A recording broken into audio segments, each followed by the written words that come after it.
Magandang buhay mga bata! Tara, samahan ninyo akong matuto kasama si Teacher Aika, your online teacher. Please don't forget to subscribe, like, share, and hit the notification bell for more videos. Thank you! Matatag Curriculum, Music and Arts, Grade 4, Quarter 2, Lessons 3 to 4. Our topic for today is about basic concepts and principles of sound, theater, dance, and visual elements. This is Teacher Aika, your online teacher. Let's start! Learning competency. Compare the musical, theatrical, dance, and visual arts representations of local concepts. Example, use of range of dynamics, use of colors and symbols in relevant creative works based on faith and beliefs of the province. Objectives: explain how music, theater, dance, and visual arts representations of local concepts can be utilized to express themes or ideas associated with a person's faith and beliefs. Second, analyze how music, theater, dance, and visual arts are used to depict the same local concepts related to faiths and beliefs in Bendian dance and Tayaw dance. Third, compare the Bendian dance and the Tayaw dance based on the faiths and beliefs of the province.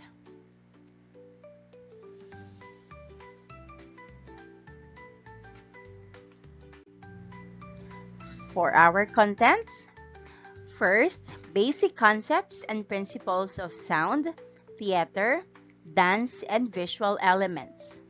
Second, faiths and beliefs in the province on music and arts. Let's have first a short review. Fact or bluff? Directions identify whether each of the following statement is fact or bluff. In a 1/4 sheet of paper, draw a smiling face emoji if the statement is a fact and a frowning face emoji if it is a bluff. Let's start. Number 1. The main instruments playing the Bendian dance are gangsa and solibaos. The answer is happy face. Number 2. The traditional attire of the Igorots of Benguet includes kambal, bahag, eten, shenget, and ketep. The answer is happy face. Number 3.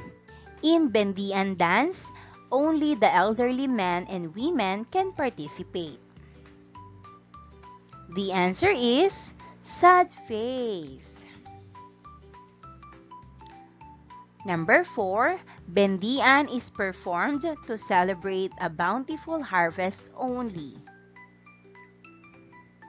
The answer is sad face. Number 5. The traditional attire of the Igorot reflects their way of life, culture, personalities, religious practices, and rituals. The answer is happy face.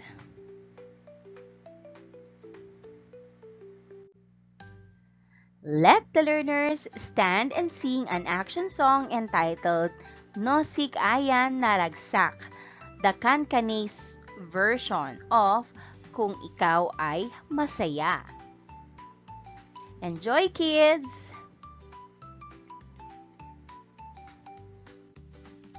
To process the previous activity, ask the following questions. First, when was the last time you felt happy? How did you express your happiness during that moment? People express their feelings in varied ways. They laugh, clap their hands, stomp their feet, jump, or even sing. Aside from doing those actions, they celebrate. How do they celebrate?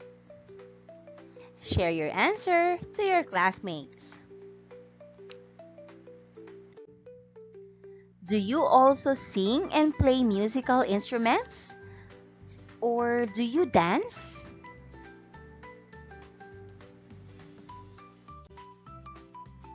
Many of you are fond of following TikTok dances on social media. How about our traditional dances? Do you know how to dance them?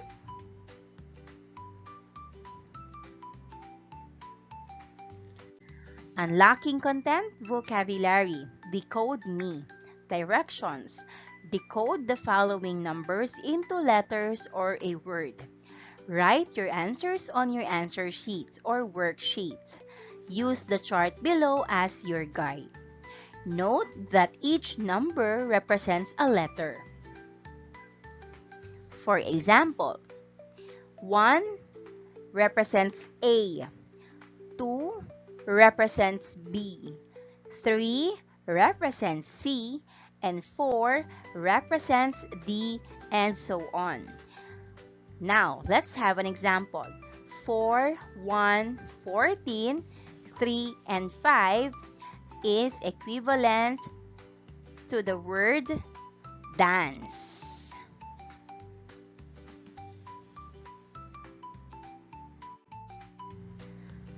Now, let's start with number 1. 20, 1, 25, 1 again, and 23. We can have Tayaw. What is Tayaw? Tayaw is a traditional dance often performed by indigenous communities in the Philippines to celebrate events like harvest or important community gatherings.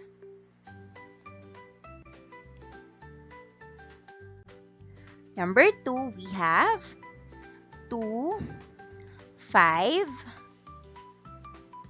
14, 5 again, 9,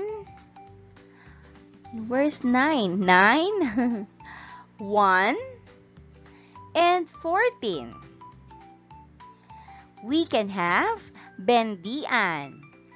Bendian is a cultural circle dance from the Ifugao or Benguet communities in the Philippines, used in rituals or celebrations.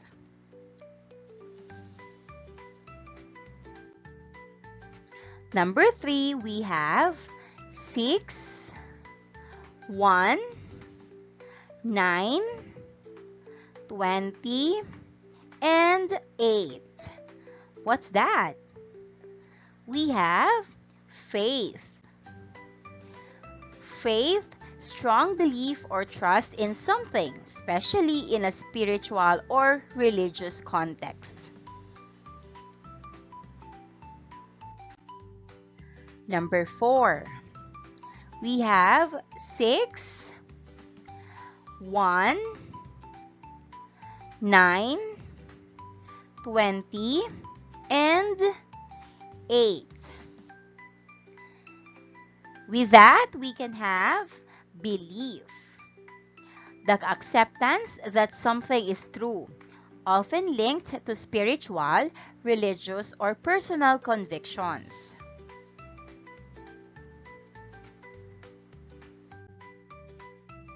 Number 5, 2, 5, 12, 9, 5, and 6. With that, we can have ritual. Now, ritual is a set of actions performed according to a prescribed order, often with symbolic meaning, commonly seen in religious or cultural practices. Now, let's have the last one. 16, 18, 1, 25, 5, and 18. With that, we can have prayer. A prayer is a way of communicating with a deity or higher power, often expressing gratitude, asking for guidance, or seeking help. Good job, kids!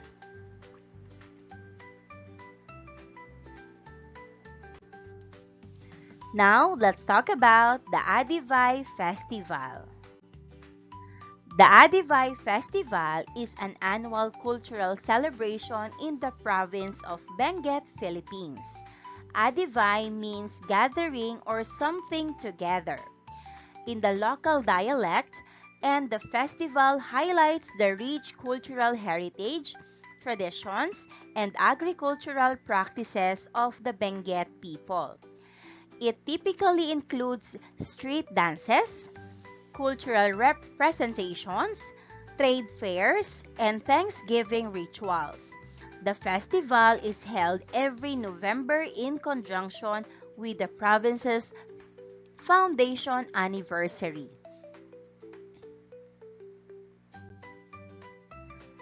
The Adivay Festival is indeed a vibrant cultural event, starting with a Thanksgiving dance, the tradition of the pap, where pigs are caught, blessed, and presented to God, is central to the festival. Following the blessing, the animals are slaughtered and shared among the community, symbolizing unity and thanksgiving. The festival is incomplete without the rhythmic beats of indigenous instruments such as the gangsa or flat gongs, solibao or drum, bungkaka or bamboo percussion instrument, and takik, another percussion instrument, which add to the celebratory mood during the dances and rituals. These instruments highlight the deep connection between the people and their cultural heritage. This time, your teacher will play a video clip of people performing Tayaw dance and let the learners observe the body movement or the dancers and the people playing the instruments, the movement of the dancers, arms and the position of their palms, the instruments played, the audience, and the attires of the performer.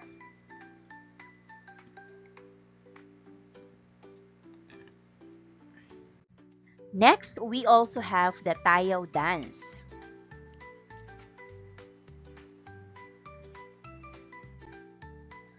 For the Benguet people, when performing Tayaw, which means fly among the Igorots, there are interpretations and meanings associated with the arm gestures. The woman dances while wearing a sarong and a blanket. Their attire is colorful and they are in a striped pattern. Look at the picture here and describe the colors and designs and patterns of the attire. Share your answers to your classmates.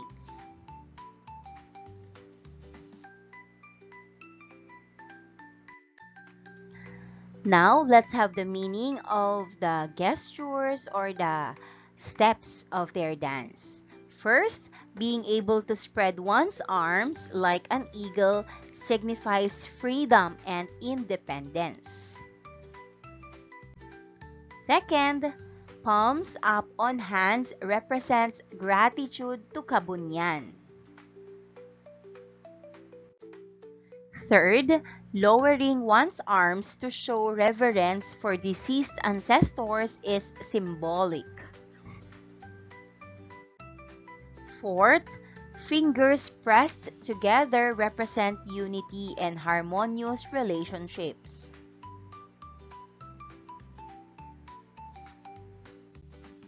Fifth, the male represents bravery and self-confidence during the Tayaw, while the female represents humility and submission. Sixth, the dancers occasionally gaze up into the sky and then down at the floor, signifying a request for fertility and an abundant crop.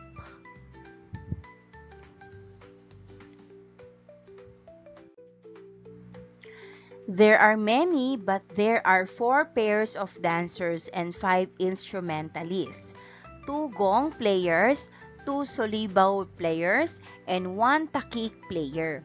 They dance and move around the circle. There are special names for the pair of dancers, the manedjao, or male dancer, and the meneshung, or female dancer. They go around the circle several times with their stretched arms outward, dancing with a hop and skip. The meneshung with her 2 arms raised, like in a surrender, can change her style by skipping and mincing steps. The gongs or gangsa are created through the aid of a hammer, an anvil, or a heavy iron block, heated up, then pounded and bent using a metal cylinder to create a particular sound, often depending on its placement in an ensemble. The solibaw is played by striking the drumhead using the palm. The takik and the bung kaka are optional. The dancers began with smooth movements connected to the earth with gentle force, while the instruments were sharp in their attack with high energy, floating and lifting away with strong effort. Just like the Bendian dance, the Tayaw dance is accompanied by the beautiful sound of indigenous instruments such as the gongs and solibaw.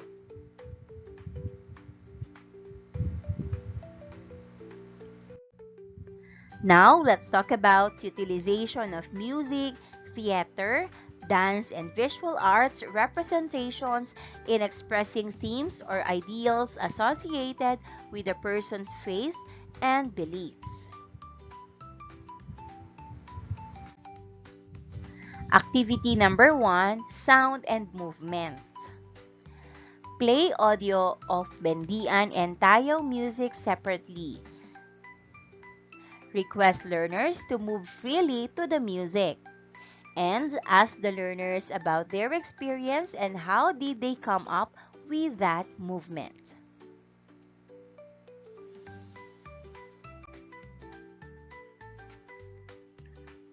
The beat and rhythmic sounds of the instruments made you enjoy the activity.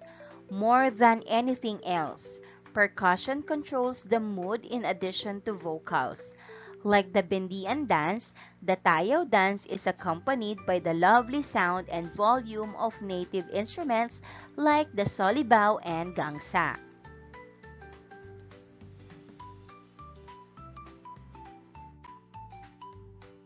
The music of gangsa is known for its rhythmic beats and melodic tones that can evoke a range of emotions in listeners, from feelings of joy and celebration to feelings of peace and spirituality. The sounds of gangsa have a wonderful or powerful effect on those who experience them. This traditional music is deeply rooted in Filipino culture and history, making it a significant and emotional art form for many.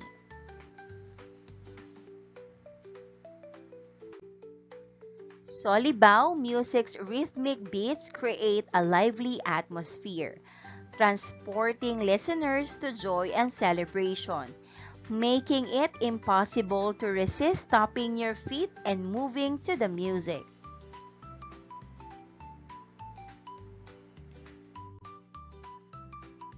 The gangsa and solibaw, when combined, can evoke a variety of emotions in listeners. The solibaw's rhythmic pulses and gangsa's deep tones create a captivating sound that can transport listeners to various emotional states, connecting them to nature, cultural richness, and even promoting dance and celebration.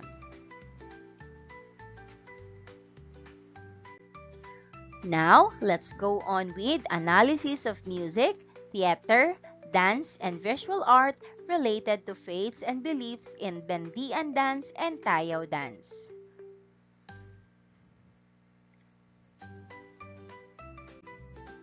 Let the learners watch a video on catching pigs, which is a game held every Adivay festival in Benguet.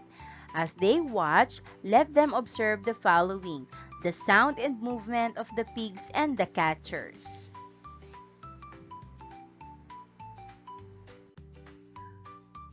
The catching of pigs is one of the most awaited part of the festival, wherein representatives from the 13 municipalities of Benguet catch a pig so that they have something to butcher and eat during the event.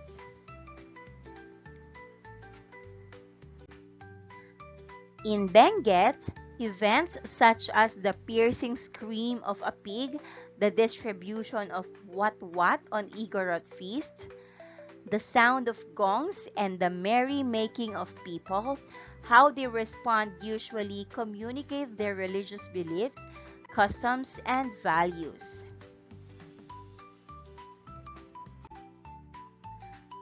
The Benguet people have the belief that there are unseen beings that come from both the sky world and the underworld, and that these beings possess the ability to control humans.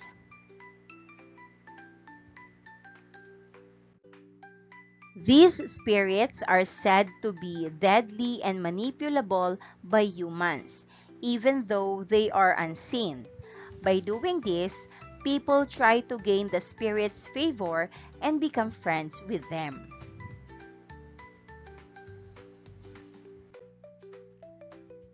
Through prayerful communication with the spirits, a ritualistic offering is made in an attempt to win their favor or placate the irate spirits.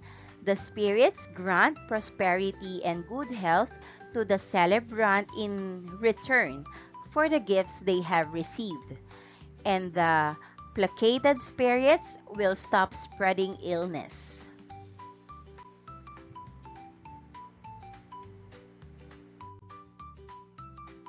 Tayaw dance combines music, theater, dance, and visuals to express spiritual bonds and respect for ancestors' beliefs.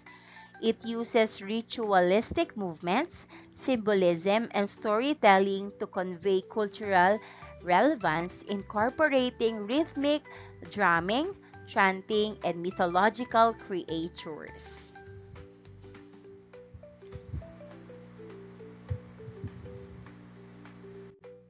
Let's now go on with comparison of Bendian dance and the Tayaw dance based on faith and beliefs of the province.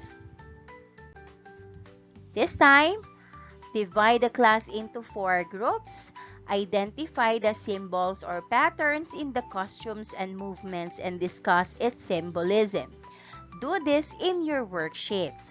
And each group will be given pictures that are assigned to them. For Group 1, Bendian costumes. For Group 2, Bendian dance steps. For Group 3, Tayaw costumes. For Group 4, Tayaw dance steps.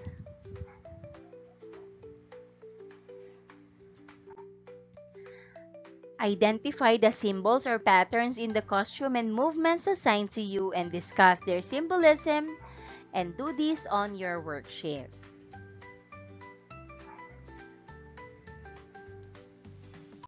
Activity number 2 is Venn diagram. So you're going to compare and contrast the Bendian and Tayaw dances. Okay, let's answer. For our formative assessment, compare and contrast the Bendian and Tayaw dances based on their musical, theatrical, and visual elements and their cultural importance. Plot your answers in a Venn diagram. Do this on your answer sheet. Here is the sample rubric that you can follow. Here's the Venn diagram and you need to put your answer here. First, we have Bendian Festival. We can say that it means dance until exhausted. For Tayaw dance, this is an expression of feast, joy, or celebration. Bendian, it is a mass dance. For Tayaw dance, a man and a woman dance different parts to the rhythm of the gong. Bendian, it is participated in by as many as there are present in the celebration. But in the Tayaw dance, a man and a woman dance different parts of the rhythm of the gong. The man dances with blankets dropped over his shoulder. The woman dances the sarong wrapped with a blanket. For the Bendian dance, this is the fatigue dance.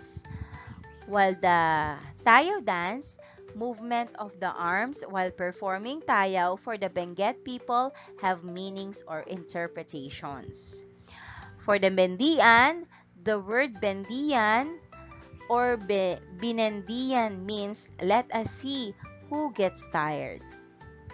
For the Tayaw dance means fly among the Igorots. And we also have their similarities. Both are from the Igorot people. They celebrate community events. Dancers move in circles. Gongs are used for music. The community joins the dance. Learners' takeaways. Let the learners complete the following phrases. A. We learned that. Second, B. We realized that. C. We appreciated that. Write your answer in your notebook. Reflection on learning. Letter A. Why is it important to experience cultural events such as the Bendian Dance Festival? B. What is your plan to learn more about the Bendian dance? C. In your little ways, how can you help preserve the rich cultural traditions of Benguet?